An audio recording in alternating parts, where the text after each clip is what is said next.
Assalamualaikum warahmatullahi wabarakatuh. Salam sejahtera bagi kita semua. Pada kesempatan kali ini kita akan membahas tentang aliran filsafat positivisme yang akan disampaikan oleh kelompok 9 dengan beberapa pemateri, yaitu 1. Nur Afiani, 2. Zulfa Ulinuha, dan 3. M. Najah Hamdanido. Adapun subbab materi yang akan dibahas yaitu 1. Pengertian filsafat positivisme, 2. Perkembangan positivisme, 3. Ciri-ciri positivisme, 4. Metode filsafat positivisme, 5. Fungsi filsafat positivisme, dan yang terakhir, kelebihan dan kelemahan filsafat positivisme dalam IPS. 1. Pengertian filsafat positivisme. Positivisme berasal dari kata positif.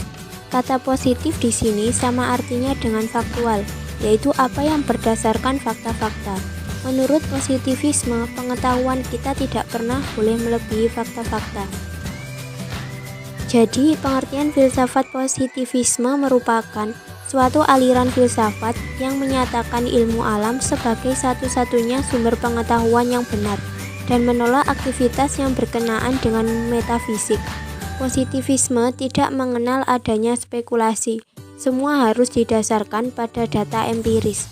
Positivisme dianggap bisa memberikan sebuah kunci pencapaian hidup manusia, dan ia dikatakan merupakan satu-satunya formasi sosial yang benar-benar bisa dipercaya, kehandalan dan akuransinya dalam kehidupan dan keberadaan masyarakat. Selanjutnya yaitu perkembangan positivisme.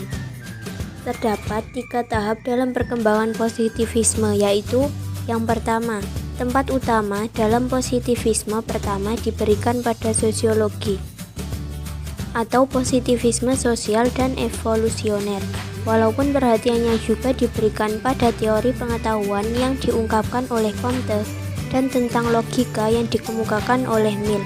Tokoh-tokohnya Auguste Comte, E. Littre, dan Leavitt, J.S. Mill, dan Spencer. Yang kedua yaitu munculnya tahap kedua dalam positivisme, embrio positivisme, berawal pada tahun 1870 sampai 1890-an dan berpautan dengan Mach dan Avenarius atau positivisme kritis. Keduanya meninggalkan pengetahuan formal tentang objek-objek nyata objektif, yang merupakan suatu ciri positivisme awal. Dalam Machisme, masalah-masalah pengenalan ditafsirkan dari sudut pandang psikologisme ekstrim yang bergabung dengan subjektivisme. Yang ketiga yaitu perkembangan positivisme tahap terakhir berkaitan dengan lingkaran Wina dengan tokoh-tokohnya yaitu Oneurat, Carnap, Schlick, Frank, dan lain-lain. Serta kelompok yang turut berpengaruh pada perkembangan tahap ketiga ini adalah masyarakat filsafat ilmiah Berlin. Kedua kelompok ini menggabungkan sejumlah aliran seperti atomisme logis, positivisme logis, serta semantika. Pokok bahasan positivisme tahap ketiga ini diantaranya tentang bahasa, logika simbolis, struktur penyelidikan ilmiah, dan lain-lain. Yang selanjutnya yaitu ciri-ciri positivisme, antara lain 1.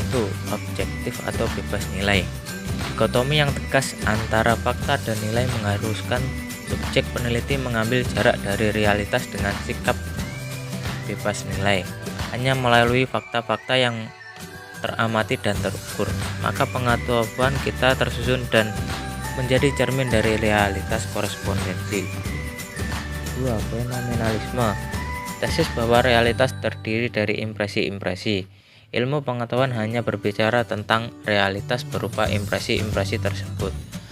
Substansi metafisis yang diandaikan berada di belakang gejala-gejala penampakan ditolak, anti metafisika. 3. Nominalisme. Bagi positivisme hanya konsep yang mewakili realitas partikularlah yang nyata. Reduksionisme. Realitas direduksi menjadi fakta-fakta yang dapat diamati. 5. Naturalisme. Tesis tentang keteraturan peristiwa-peristiwa di alam semesta yang meniadakan penjelasan supranatural adikodrati, alam semesta memiliki strukturnya sendiri dan mengasalkan strukturnya sendiri. 6. Mekanisme. Tesis bahwa semua gejala dapat menjelaskan dengan prinsip-prinsip yang dapat digunakan untuk menjelaskan mesin-mesin atau sistem mekanis.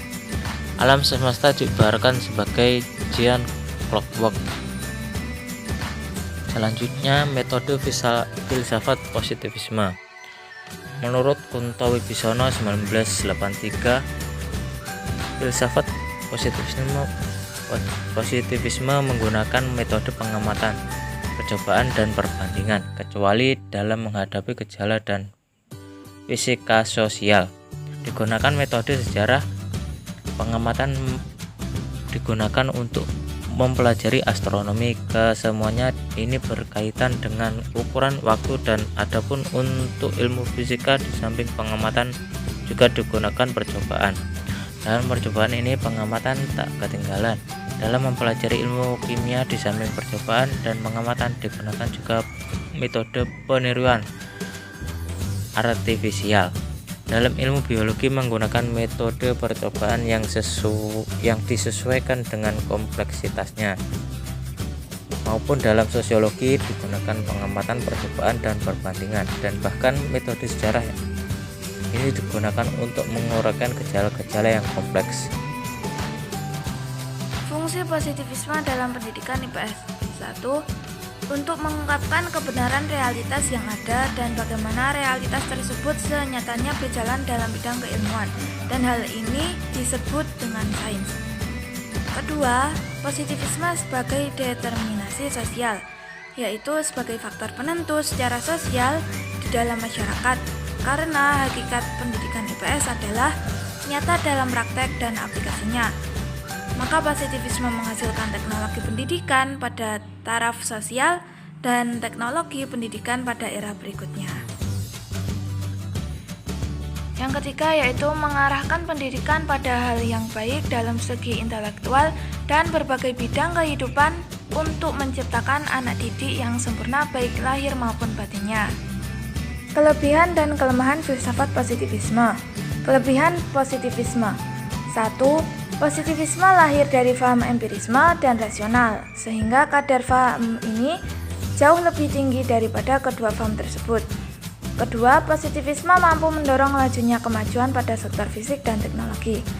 Ketiga, positivisme sangat menekankan aspek rasionali ilmiah, baik pada epistemologi ataupun keyakinan ontologik yang dipergunakan sebagai dasar pemikirannya. Keempat, dapat menghasilkan suatu pengetahuan dari hasil rangkaian tahapan yang ada di dalamnya, yang mana manusia akan mampu menjelaskan realitas kehidupan tidak secara spekulatif, arbitrari, melainkan konkret, pasti, dan bisa jadi mutlak, teratur, dan valid. Dan yang terakhir yaitu dengan kemajuan dan semangat optimisme, mampu mendorong seseorang untuk bertindak aktif dan kreatif, dalam artian tidak hanya terbatas menghimpun fakta, tetapi juga meramalkan masa depannya. Kelemahan positivisme. 1. Hilangnya makna seni atau keindahan pada manusia, sehingga manusia tidak dapat merasa bahagia dan kesenangan itu tidak ada, karena dalam positivistik semua hal itu dinafikan. Kedua, tidak dapat menemukan pengetahuan yang valid karena apa yang mereka lakukan hanya berhenti pada sesuatu yang nampak dan empiris saja. Ketiga, analisis biologik yang ditransformasikan ke dalam analisis sosial dinilai sebagai akar terpuruknya nilai-nilai spiritual dan bahkan nilai-nilai kemanusiaan. Hal ini dikarenakan manusia teredukasi ke dalam pengertian fisik biologik. Keempat, karena kurangnya kepercayaan mereka terhadap hal-hal yang tidak dapat diuji kebenarannya, akan mengakibatkan banyaknya manusia yang tidak mempercayai Tuhan, malaikat, setan, surga, neraka, dan hal gaib lainnya. Padahal yang demikian itu di dalam ajaran agama adalah benar kebenarannya dan keberadaannya. Hal ini ditandai pada saat paham positivistik berkembang pada abad ke-19, jumlah orang yang tidak percaya kepada agama semakin meningkat. Kelima, positivisme hanya menitik beratkan pada suatu hal yang nampak saja. Padahal perlu diketahui bahwasannya panca indera manusia itu terbatas dan tidak sempurna. Keenam, hukum 3 tahap yang diperkenalkan Comte mengesankan dia sebagai teorisi yang optimis, tetapi juga terkesan lincah seakan setiap tahapan sejarah evolusi merupakan batu pijakan untuk mencapai tahapan berikutnya, untuk kemudian bermuara pada puncak yang digambarkan sebagai masyarakat positivistik. Bias teoritik seperti itu tidak memberikan ruang bagi realitas yang berkembang atas dasar siklus, yakni realitas sejarah berlangsung berulang-ulang tanpa titik akhir, sebuah tujuan sejarah yang final. Demikian yang dapat kami sampaikan. Terima kasih telah menonton video ini. Semoga materi yang disampaikan bermanfaat bagi kita semua. Dan sekian, wassalamualaikum warahmatullahi wabarakatuh.